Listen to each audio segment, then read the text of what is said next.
All right, we ready? Sure. Here we go. Ladies and gentlemen, welcome to the first ever State Line Stories podcast. I'm Nace Renfrey alongside Garrett Sandridge. And today we have a very, very special guest, very good friend of ours. Chico, get off the table. Chicky, get down. Mr. Luke Yancey. Shiny. Yeah. So, are we gonna talk about the context there? What is the context? Tell us I about don't know. that. It just started, it's one of those 2 days things that ago. happened. Yeah, I think we were sitting in the truck and put on some T-Pain, and you just randomly yelled it during the song, and I matched it with that. And so it's been a daily yelling thing at each now. other going through the woods. Yeah. Now, if we decide that if we kill a deer, we're gonna basically yell at the top of our lungs, and we'll know that there's success. Instead of text, we're gonna yell. Yeah. But we are here at 2025 Deer Camp in southern Arkansas. Garrett has been working his butt off the last couple weeks. Tell us about that, Garrett. It sucks. I'm used to flat ground like Mississippi Man there. And then hiking around in these mountains in early October when it's still, mid-70s, 80 degrees, not really packing in water. It's a lot of fun, but... Yeah, he texted me multiple days in a row and was like, yeah, I should have brought water. Mm-hmm. I just remember one time I was hunting Utah, and dude, we got so dehydrated that I could not even walk, so I can't imagine out here, because I'm dying out here. Yeah. That's all I can say, really. Is just, yeah. I wasn't expecting that. The first day we got here, we're setting up camp. Garrett texted us. He called us and was like, "Hey man, I killed him." We were like, "No way!" And then we went out there. Luckily, Luke's been working out. That's been like the quote of the weekend or the week is like, "Dude, quit flexing." So, Yeah. Anyways, he lugged that deer out of the mountains. So grateful at least one of us has been working out. Yep. But I will say, no matter how much you work out in the gym, It's different. it's different. Yeah. Like coming in the mountains, I say mountains, it is mountains to me. It might not be mountains to y'all, but coming and, changing the elevation, even the slightest bit, it makes a difference. So hauling that deer out, I was pretty much just telling myself the whole time. I think on mile 2, we had like 2 miles left. I'm just kidding. No, we had like probably 2 miles, and 1 mile in, I was struggling, but I don't know. It's just Garrett killed the deer. Your back was hurting, and I was like, okay, I mean, this is what it is. So, and I needed to get used to it anyways, because I still think we're going to kill a deer, and we're going to have to do the same thing again. So, Yeah, it's only Wednesday, so yeah, we got 2 more days. I just wanted to kind of get used to it, and I didn't want to regret anything coming here. So I'm glad I did that. That was my first time pulling a buck on a cart that long. Last year I pulled out a doe about 1,000 yards, just grabbing her hooves and stuff, and it sucked. But Yeah. buck's a lot different than doe, obviously. But Hunting somewhere like this makes you really not care to shoot a doe just because you don't want to mess with it. yeah, It's really got to be worth it. Yeah. Well, speaking of health and fitness, I'd like to give a quick shout out to our sponsor, Uncrustables. You were holding out. I think the whole time. Let's keep Little it warm. ASMR. Yeah. Yeah. Let's hear that first bite. Probably heard them all. Yeah. All right, dude. So for those of you who don't know Luke, introduce yourself first off. We met him through Garrett and I filming rodeos, met Luke, and became really good buddies, started talking about deer hunting and stuff. So introduce yourself and then talk about how you got into deer hunting. Okay, my name is Luke Yancey. We met through rodeo, which brings me to my next point is I'm a professional bullfighter out of Mississippi. Been fighting bulls since July of 2021. Got my first rodeo in the end of October, so we're officially 4 years in right now. So, I'm pretty sure I met you in Vegas though. Oh yeah. Yeah, I'm pretty sure I met you at Vegas. I was hanging out with Chuck. That was wild. And then at Bulls, Bends, and Barrels, I met Garrett. And we just slowly become good friends and just started, just talking about deer hunting, bow hunting. We're all bow hunters. And how I got started bow hunting was at an early age. I had a Browning that my cousin sold me. Killed my first deer on that. Kind of fell in love with the whole process, but I really wasn't aware of how big it could get. You know, like I shot that deer behind my parents.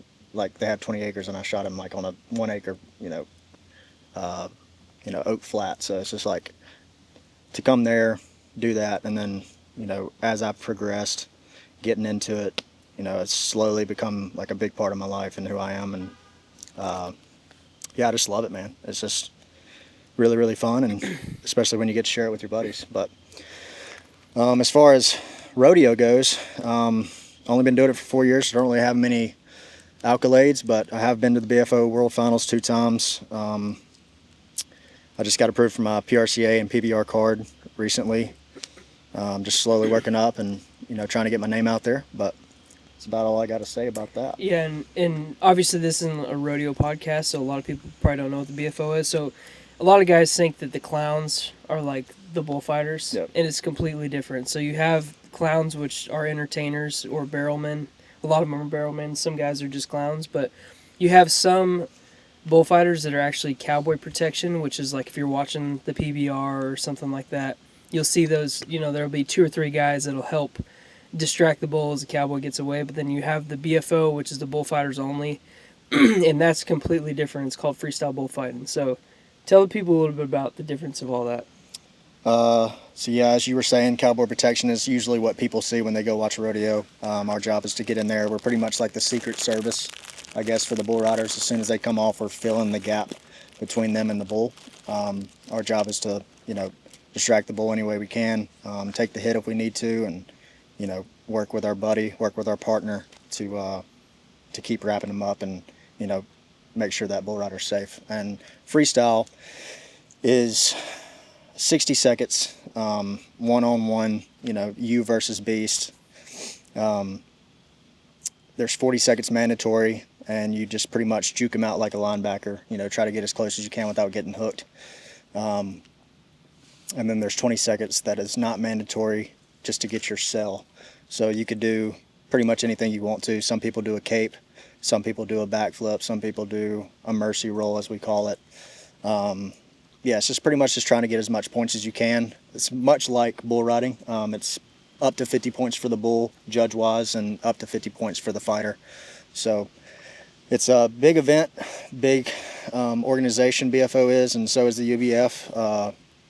It really doesn't matter which one you fight bulls at. They're both, pretty good. So those are the two differences, I guess. Sorry, Chico is... Oh, I'm worried he's going to knock my camera over. Yeah. Hang on a second. Come here. Nace brought his dog this week, and he's everywhere. He's only, what is he, only a year old or something like that? Yeah, he'll be a year, and I think he was born Christmas. Yeah. Like a couple days after Christmas. Yeah. I met him at the BBB, actually. Yeah, when he was still a Yeah, puppy. we literally got him at one of the BBBs. Yep. It was Kentucky, I think. When we were, Lexington. yeah, Lexington. Lexington, yep. Get down, Chico. We actually met at Vegas too, Luke. I was there Did with we? him that week. Were you there when we found When the he lit astronaut? the stakes on fire and busted the window. Yeah. That was you, yeah. For some reason, I was thinking that was Cody. Yeah. Dude, okay, so Because Cody Had was a there watch that week. party. right? He was, yeah. Yeah, you so were there. we usually have a watch party at the house. I forgot about that. But yeah, we do like family That's dinner. hilarious. We do family dinner, and we're staying at this Airbnb, and there's like this. It was a gas grill outside, but I had moved it a little bit away from the house. And it was like on low, so it was just like warming up. Well, next thing you know, we're in the kitchen, and we just hear a boom, psh, like someone's like, "What in the heck was that?" So we go outside, and the windows busted. Freaking flames are going up the side of the house. I was like, dude, I don't know how we didn't light the house on fire, but Steaks I are guess great though. the steaks Steaks were really were good. great, Yeah, and we didn't have to pay for that window, so that was a pretty good blessing. So, but anyways, we're down here in southern Arkansas. So I live in northwest Arkansas. Garrett's from southern Arkansas. He lives in Greenbrier, and It's more central. I'm pretty sure you're melting your shoes, dude. You think so? No, we're good. Okay. But anyways, you grew up hunting out here, and it's a little different from where I'm from. Obviously, a little different from Mississippi, but I don't know. Tell us a little bit about Central Arkansas, Southern Arkansas deer hunting. Deer hunting? Yeah, Well, this is more central than southern, but it's south of you, so I guess it because counts. you've been more like public land hunting than private land.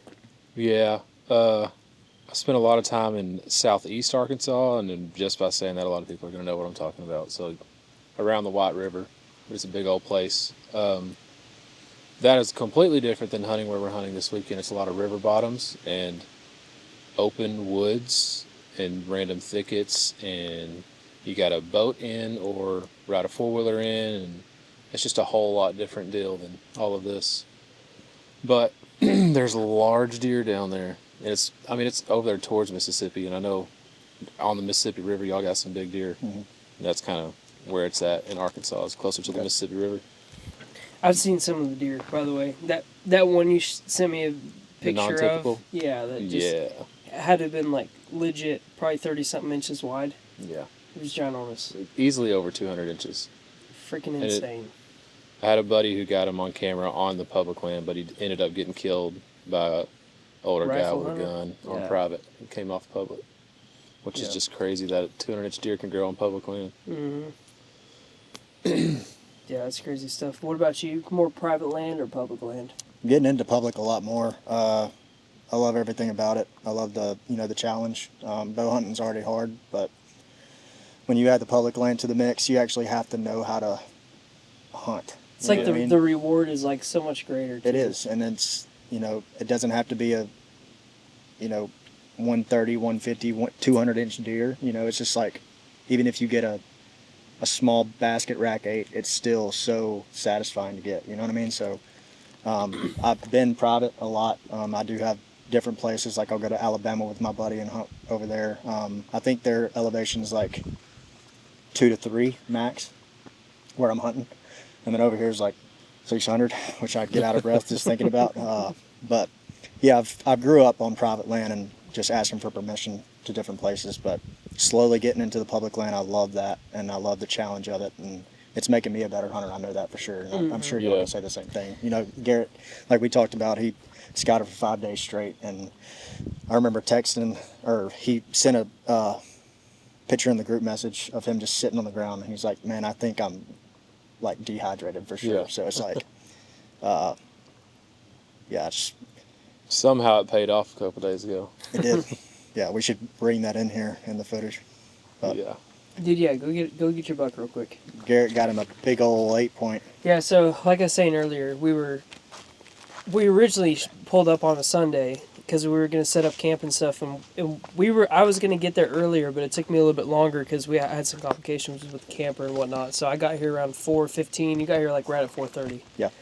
So we ended up switching our spots like 3 times. Finally found the the best spot to park, and then we start setting up these lights out here, and then Garrett calls and he's like, I just freaking killed him. We're like, no way. So anyways, he dropped his pin, and look at this. Look at this stud, this public land stud. Dropped us a pin, and we went after that one. So Garrett's, like we said, he's been out here doing some stuff. So originally you had a couple pictures of this buck, right? But not where you killed him. No, not where I killed him. He was, well, this is a long story, but I'd set up a camera on some white oaks that were on a saddle where 2 heads of 2 drainages met up.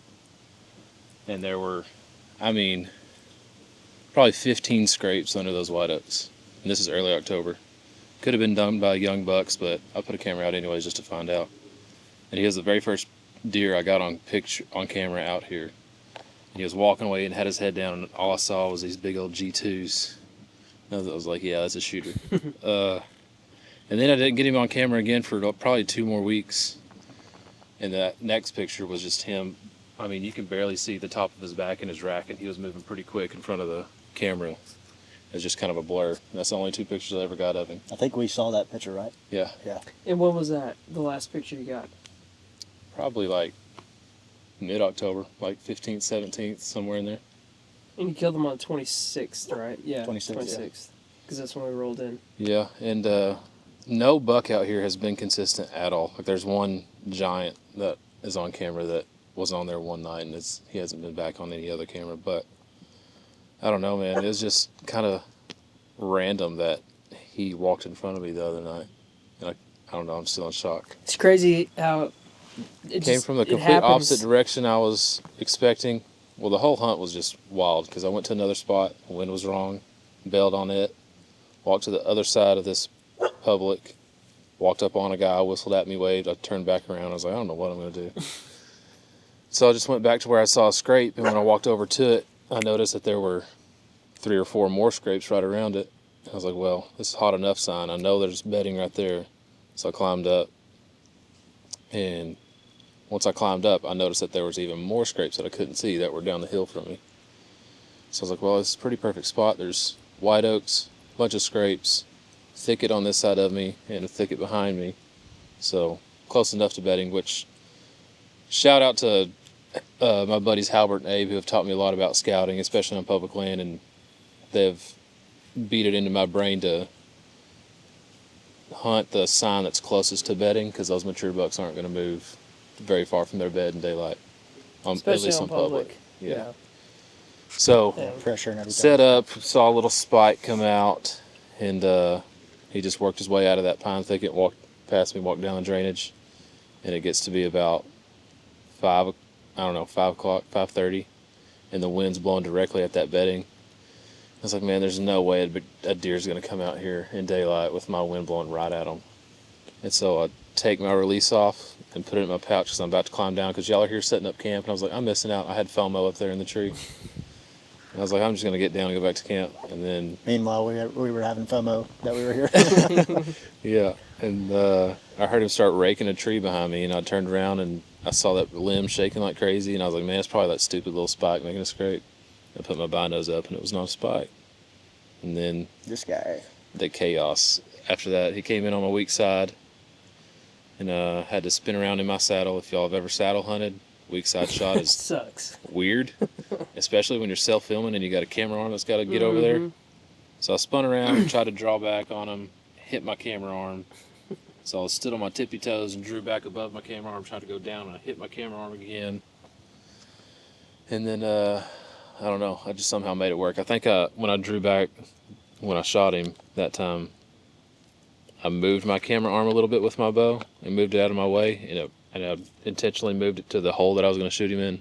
And then I had to scream at him pretty much to stop him, but gave him the old meh, and he locked up and put a decent shot on him. He ran way further than I expected to, and of course he ran downhill.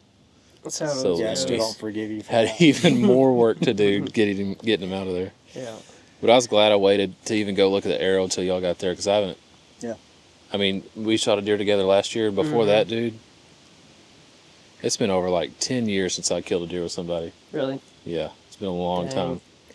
Yeah. So, Well, it I was was cool to do supposed that to. together. I was supposed to get here early enough that we could go hunting. So I wish I could have been there, but at the same time, everything kind of happens, like you said, for a reason. So Yeah, even if you would have been there, like there's no telling what would have happened Right. if you were in that tree with me. Yeah, that's true.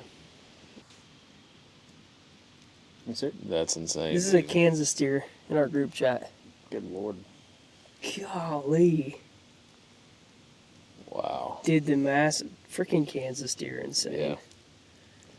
You think they grow them like that on public land up there too? Gosh, I hope. We'll see. Chris B actually got him one in public land. Yeah, it was that huge. crazy. Like that? Yeah, Exactly. I mean, that mass and everything. yeah. Well, and it was like his first sit too. He just picked a random spot and went and sat there. Yeah, he was It's getting very insane. agitated and he just went and Yeah. sat.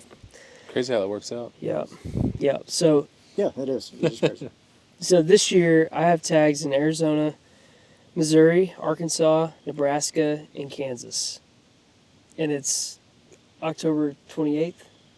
So I have like 2 months to try to. Especially like Arizona closes after Christmas, like December it closes, and then same with Kansas. So I really have Arkansas, Missouri to hunt the remainder of the year, but I don't know. You always get so excited for deer season. Like it's like as soon as it ends, you're like, okay, what am I gonna do next year? And so you like start either putting in or you start trying to figure out what you're gonna do, and then it's like when it happens, you're like, okay, yeah, I'm gonna have all this time, and then you have no time. You have no time. Yeah. I don't know Well, you how just you're gonna don't- hunt all I- them I don't- places. I don't think you don't have any time. I think it's the prioritizing. Like life gets in the way, whatever. But like if we really prioritized our time better, like we could definitely get what we needed to get done. Yeah. But you mentioned having those tags. How long did it take you to get those tags?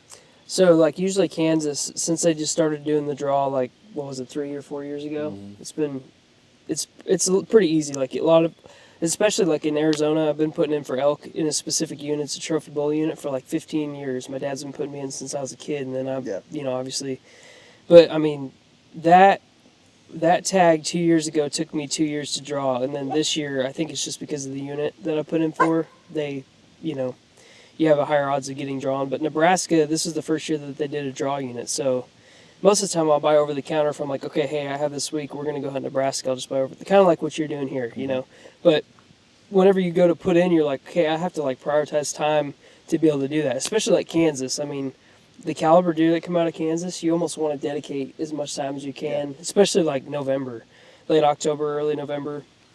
But it's like, that's almost, and that's what's cool about like the rodeo season is like it kind of slows down until then, at least for like some of the shows that we shoot and stuff. So it actually really does open up more opportunity to hunt. But at the same time, it's like, man, even when you don't have things going on, you have a ton of stuff, other things going on, different projects, traveling. Yeah.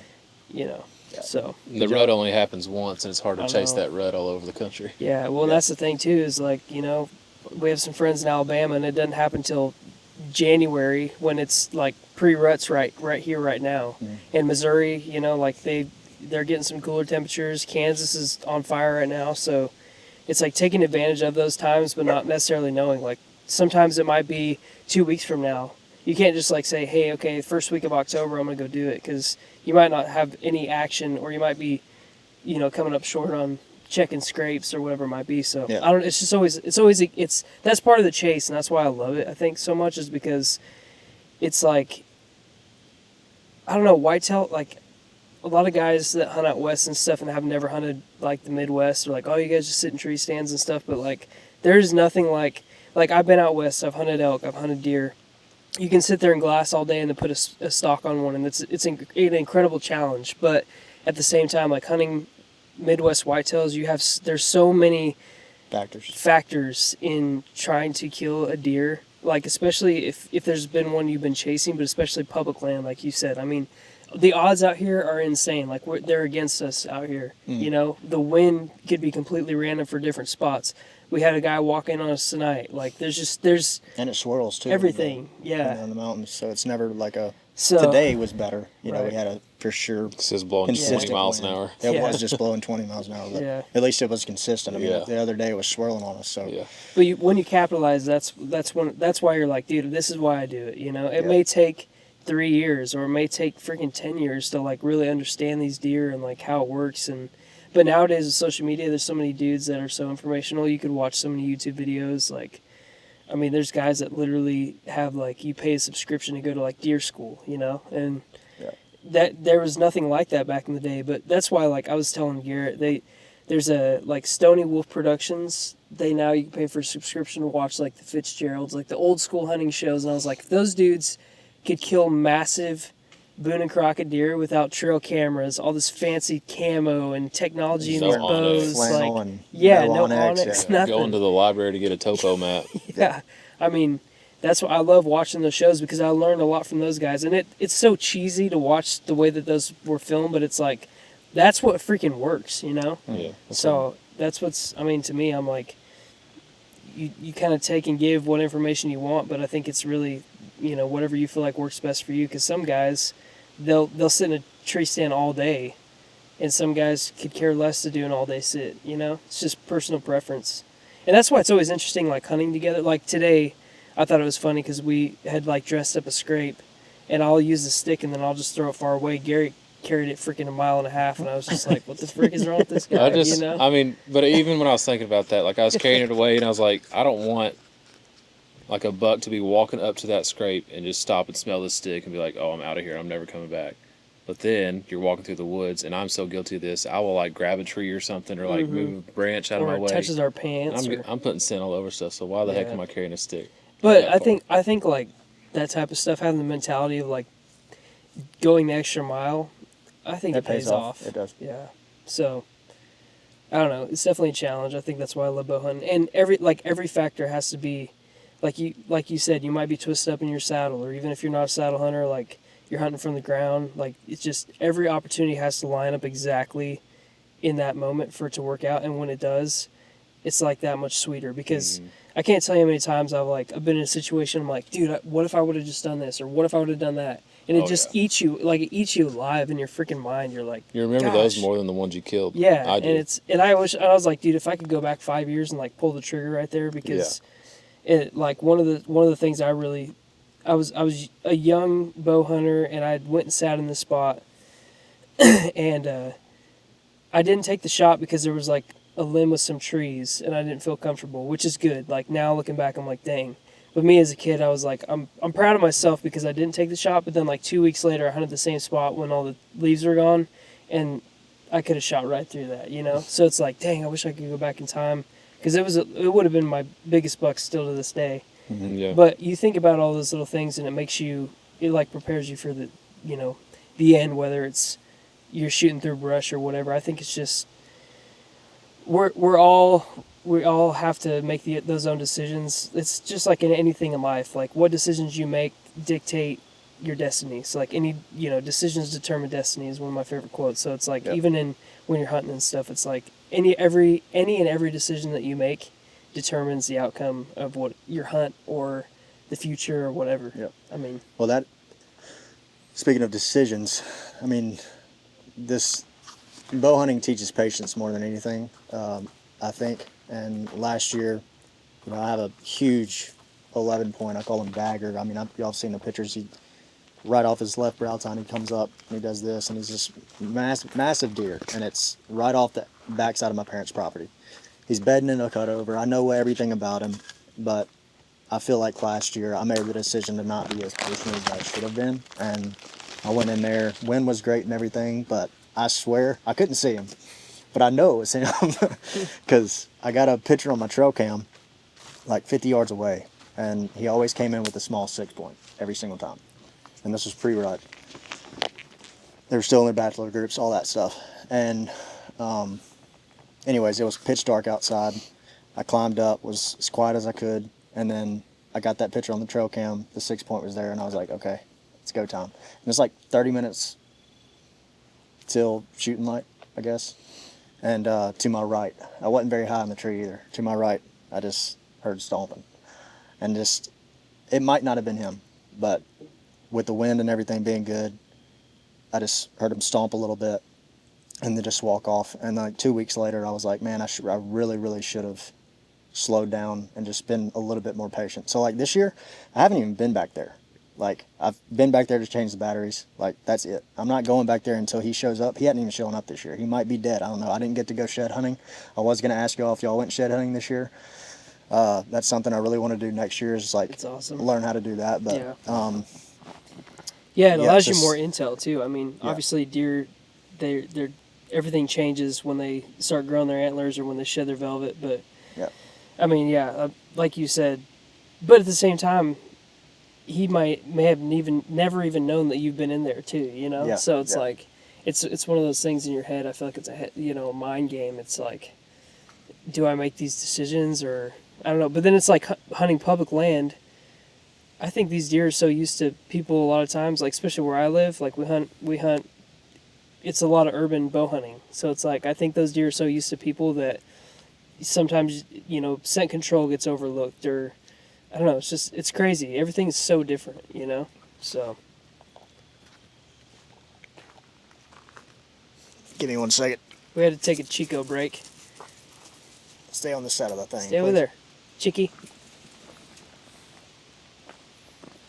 He just wants on the podcast, so he's like, I never get to do anything, man. I've never seen a dog look more like his owner than this dog looks like this. It's wild. We got the same hair. But as far as rodeo goes, changing topics a little bit, how did y'all's season go? Did y'all get to do a lot, or some different goals? Did y'all get better goals this year and make them, or what? Just to tell like a quick little story. So how Garrett and I met was that he reached out to me probably like 6 years ago about Did you find State Line Stories like originally? No, you had filmed that video, or yeah, it was for State Line Stories. You filmed that guy kill that deer like 80 yards or yeah. something, and Yeah. saw your mustache on there and found you on Facebook, slid in your DMs, and started Yeah. talking to you about video cameras. Yeah, so we started talking about video cameras, and then I think I was like, hey, you should just come film a rodeo sometime with me. Yeah. And then it was a PVR at Springdale. So anyways, that's how we met, was like through hunting and then back to rodeo. But anyways, and then filmed for the Bulls, Bands, and Barrels, and then I was like, I recommended Garrett to shoot the videos because I had stepped away from it. And then, yeah, he was doing it, and then we shoot the show now. So, but it's a lot of really cool opportunities for Garrett. So, and both of us too. So, anyways, this year was really good for me. I took the incentive I really wanted to grow my business as like freelance videographer and marketing and all that kind of stuff. So, it was a really good year for me. I was really busy, but we just bought some land and have a new job opportunity coming up pretty quick too that'll allow me to like make a little bit more money and to have a passive side of income. So I don't know, business is something I'm like super passionate about, but I don't know how to like keep specific irons, like keep my lane because I've got too many ideas, and then I get I don't know, ask Garrett, dude. He's the king of my ideas. brain is just like spaghetti when it comes to That makes business sense ideas. a lot for me this week. Is we've made plans and they just never go through because Yeah. we come up with other ones. So Yeah. Well, and it's we're all ADHD. I feel like. Yeah. I just think it's like the unknown, In your Yep. mind, you feel like you know what's best, but then when you make the decision, you're like, dang, I should have done this or whatever. Chico! I was saying that just today about scouting when I told you, like when we were splitting off, and I was like, there's sign up there, but like if it's not good enough, keep going. Mhm. But I'm the world's worst, it's a good thing and a bad thing at times, but I just want to see what's over the next ridge. Right. Like, is it even better over there? But Yep. grass ain't always greener, which is what happened when I killed that deer the other day. I saw that sign and walked right past it thinking, I'll find something better. Mhm. Ran into a guy and had to come back to it. But like I said earlier, and I'll talk about tonight's hunt too, is like sometimes that's your best hunts, and that proved it right there. As you kill a really really good deer when you weren't expecting it at all. I mean, you Yeah. packed up your release and everything. But tonight's hunt was talking about like Did you grab everything your release, against by the us. Yeah, I got it, dude. Everything was stacked against us, and we made it even worse. I think that's the best way to put that. So y'all can tell them how that went, and we have video. I'm pretty sure we have footage of. A lot Yeah, of it. I'm sure it'll. There'll be a recap of camp, and it'll be in there for sure. It's been pretty Golly, dang. man. Yeah, it was. Anyway, so I guess long story short, we split off. I go to sit on the top of this ridge where there's like a nice open flat area because it's super thick where they were sitting. Because Garrett went out and found a nice little saddle that had some scrapes and stuff, but they just hadn't been hit in a while. So anyways, I walked over there. I found a really nice scrape, a couple cameras, like an old tree stand and stuff, and found a lot of like fresher sign, at least that I've seen. And I found we'd been talking about sitting in the same tree all week, and we did it one morning. But then a storm blew in, and we climbed down before shooting light because the storm was stayed out literally there for rolling like in. 20 minutes. Yeah. So, anyways, I sent them a picture of this tree. It was literally like the perfect tree for all of us to be in. So they came up and sat with me. We finally get situated, and you were doing something. I don't even know if you knew you dropped your bag. No, I didn't. yeah. I had. We're all saddle hunters, so I usually either put my bag on my carabiner that's connected to my bridge, which is connected to my tether. But I had to, for some reason, I took it off and I leaned against the tree with my knees, so I was just chilling there, and I have knee pads on, so I can't like feel my knees touching anything, And I guess I just stood back up, leaned back after I set everything up, and 5 minutes later they just tell me, "Is that your bag? Your bag fell, whatever." And I'm like looking down, and my bag fell. So, Yeah. yeah, but And then before they climbed up, I had a hook where my bag was, and it was in the way of loot, so I had to move it. So I moved my quiver off and was moved it to the left, and I dropped my quiver. So, right after. and luckily, I have like this retractable bow polar upper Gear hoist. Yeah, gear Polar hoist. upper. It should be called that. Yeah, and I had a I had one of those flexi gear You got to wraps. work on your terminology. The flexi gear wrap, Flexi grippy thingies. and I used some hockey tape. Well, originally I was like, hey, just use this carabiner. It has like a double-sided Also, hook. why do you have that in there? What? Your hockey tape. Like you have the most Oh. random things. You never know when you need tape. This just buzzed. You clicked it. Let me see it. Yeah, you turned it off. Check, check. Shot So- A. Yeah. So, anyways, Flexi grippy thing. Yeah. flexi grippy thing. I was like, here, use this because I couldn't find my hockey tape to wrap around to keep the door open on the carabiner to like hook his bag because he's like down there fishing. So anyways, he's like, I can't do it. Maybe like God was just telling me I just need not just leave it. I like tore off a limb trying to cover it up. So he gets it back up, and I take the flexi grippy thingy and I put hockey tape around it. And I'm like, will this work? And I like turn it into a hook, and he's like, yeah, that'll work. So we put it on the carabiner. And he goes fishing for it, gets his bag up, and I'm like, hey, do you mind grabbing my quiver? So he's fishing for my quiver, gets my quiver. I'm like, heck yeah. We're all settled in. Not even 15 minutes later, I hear ding-dong on the ground, and I just look over and see Luke going. Drop my Garrett's- release. I didn't even see it happen. I just knew when his head did that. I was like, oh, he dropped his release. I have a thumb button, and I usually put it on my bow, but since it was so windy today, I just figured maybe it would, when my bow, is moving around, maybe the trigger, goes to the other side and then pops open. So I just put it in my bino harness, and sure enough, my bridge touched it and it just fell. Luckily, So he had thankfully, it, yeah, that's a good reminder to always bring Yep. a secondary release. So And- I used my, I forgot what it's even called, trigger Wrist release. strap, trigger release, yeah, yeah. trigger release. And I haven't shot it in like a year and a half, but bow shooter thingy. yeah, bow shooter. You put your finger on it and you squeeze the little trigger thing. Yeah. But once we saw the dude walking in, we were like, dang, we should have asked him to grab it for us. But all week I was like, imagine if you were hunting public land and you walked in and saw 3 dudes hanging in a tree. And it came to It fruition. happened Yeah. tonight. But And also 5 minutes later, I almost fell out of the tree because my tether wasn't Yeah. completely like locked in. Oh shoot, What were you man! going to say? when he was walking in, I don't even think I got your attention. I You just didn't, saw yeah. I was like, Nate, the guy walking Yeah. in. And I just went, and he just stopped and looked up. But usually, like, they'll just, like, wave and walk off. He just, like, stared for a at us, second. yeah. He was like, And then "There's 3 people up Yeah. there." I think he was so confused. Shoot, man. That was funny. But it's Yeah, been- when you whistled, I thought you saw a possum or something. I don't Oh. know. Like I didn't know what you were doing, but Yeah. Yeah. Yeah, and then we saw a doe, and she must have either smelt where that dude walked in or caught a whiff of us there she for kind a of snuck second. up on us too. Yeah, Yeah. she did. I Yep. think Garrett said doe, and I like smacked his butt to move it. Yeah, and then had a little buck walk by us, and then that was it. But Yeah, anyways, it's been an eventful I'm just glad we saw 3 it. days. I'm just glad we saw stuff. Like Yeah. Yeah. especially all 3 of us in the stand. It was funny. So Yeah. Yep.